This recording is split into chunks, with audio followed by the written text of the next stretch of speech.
President Trump hosting Colombia's president at the White House, the first meeting between two leaders with a history of feuding over the future of the Western Hemisphere. Welcome to the Big Money Show. I'm Brian Brenberg, along with my co-hosts Taylor Riggs, Jerry Willis, Jackie DeAngelis, and with us for the hour, Barron's Investor Circle newsletter editor, Josh Schaefer. Josh, good to have you on the show. Welcome here. Yeah, appreciate you guys having me. All right.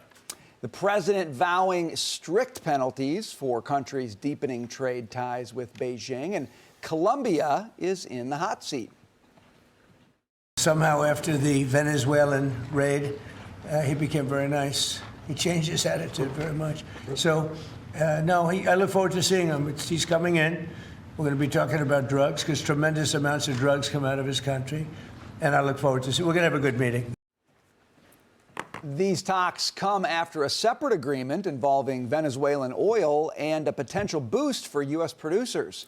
President Trump is using tariffs, trade access, and energy to reshape alliances in the Western Hemisphere. But will economic leverage be enough? All right, Josh, let me deal you in on this one. There's a lot going on in Latin America. You got Colombia today, you had Venezuela, and you got Cuba hanging out there, too. We're talking a lot about economic moves here, but of course, Venezuela was not really an economic move. That was more of a police or military move.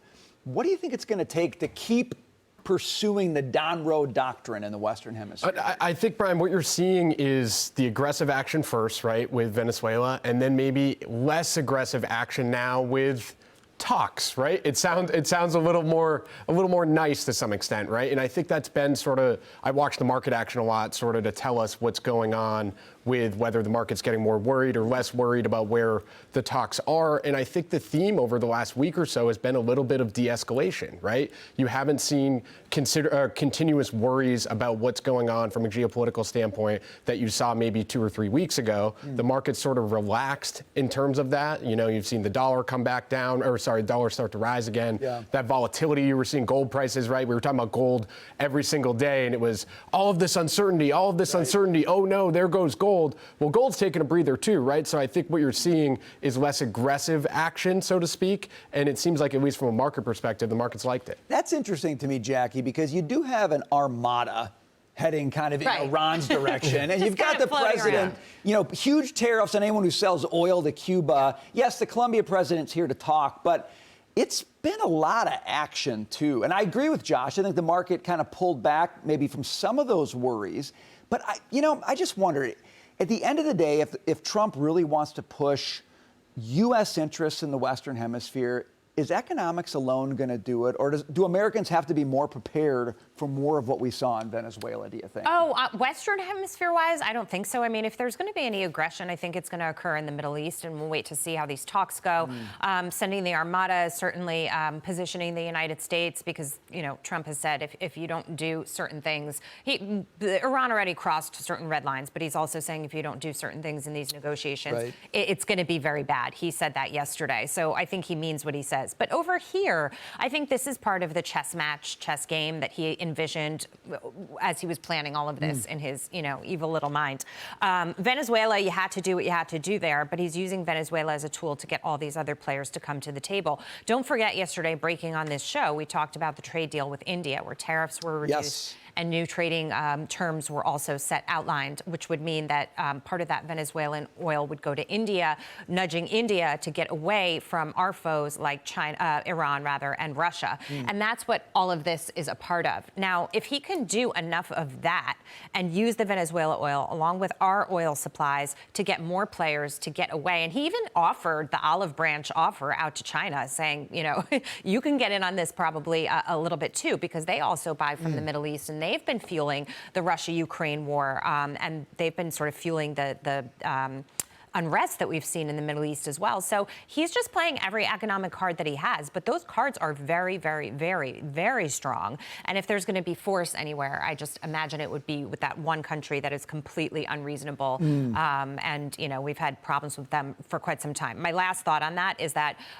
President Trump likes to go through some of the motions, even if he knows that they won't be fruitful. So you sit down and you have talks with Iran, even though you know they don't negotiate really, and it's difficult to negotiate with terrorists just so he can say to the American public, listen, I checked all the boxes. I did this. We went through the motions. We did the process. It didn't work that way. And therefore, we'll see what comes after that. Yeah, that's interesting because, I think about the folks in Iran. They don't seem like the kind of guys you can have a good faith negotiation with. So it's sort of like, what exactly are we negotiating here? Unless it's you guys need to leave Iran and a new regime needs to come. But Jerry, I come your direction on this. Okay, not on Iran necessarily. You go wherever you want, but let me just throw an idea at you. Okay. You got a lot going on the international stage. You got Iran going on. We just talked about that. You got Colombia's president here. We just did the Venezuela thing.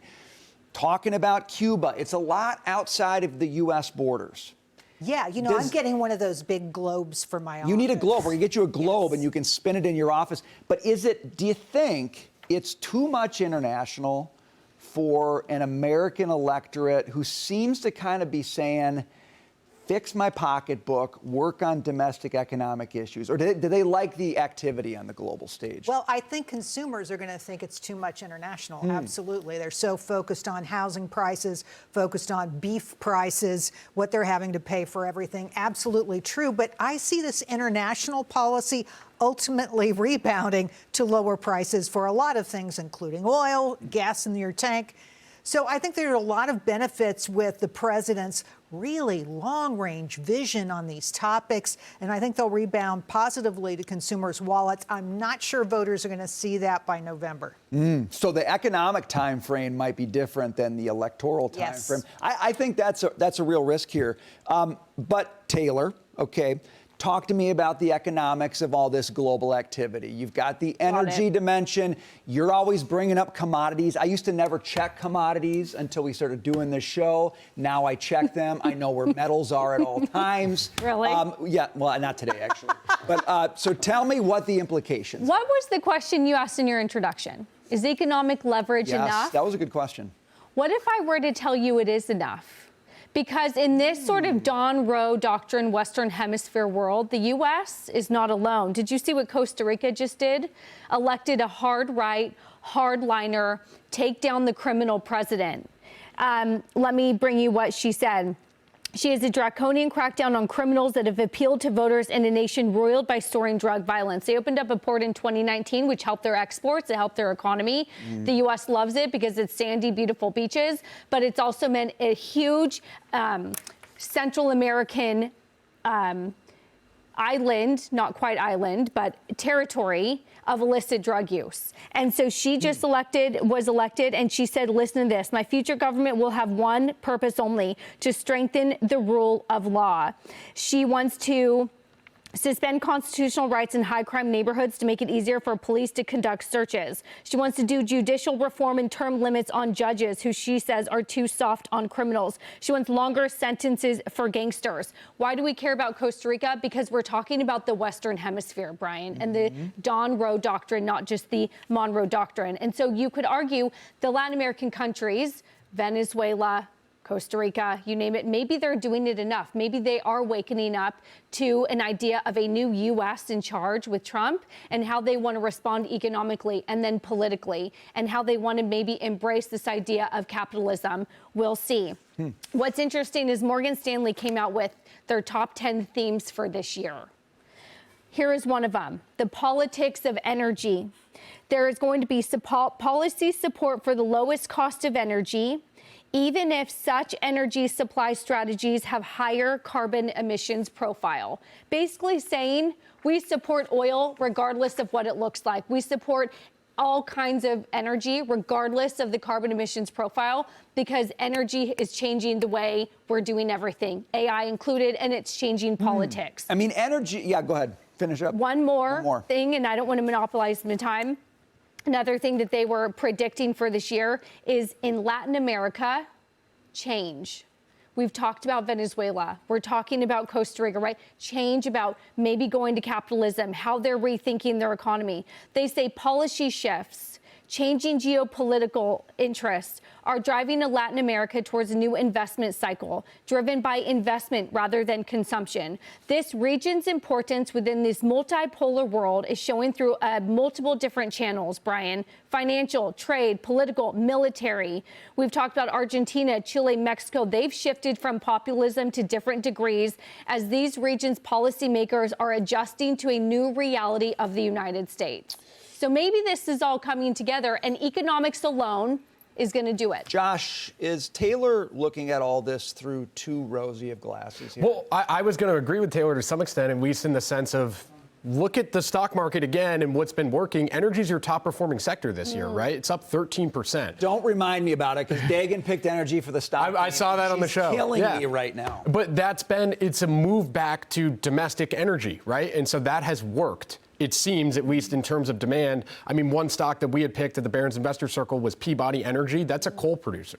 That's a pure play, old school coal energy. And that's something that's working right now, right? Because you're seeing energy demand picking up in the U.S. and production picking up in the U.S. So I think that part of the story does make some sense, and that's why, while gas prices are low, right? You're looking at national gas prices under $3 a gallon. I mean, I think you're getting a decent trade-off there overall. Really quickly, Jackie, though, I want to raise this again. Economic leverage. You saw what happened to Maduro, right? Mm-hmm. That wasn't economic leverage. That was might leverage. That was military leverage. That was force. I think that's what's changing the chess table here right now. Is that the last move like that America's going to have to make, do you think? I'm not going to say it's the last move globally. Again, I told you what I think about Iran, so I'm sort of waiting for that situation to play out. But I think that it says a lot, and I think that it makes other leaders look at this president and understand that when he says something, he means it, and that, you know, America isn't on its heels anymore. America's moving forward, setting the pace and the tone for everybody else. And I think that's really important. And sometimes all you need is one example, like Maduro, to kind of set everybody straight. It casts a long shadow, I would say that for sure. Okay.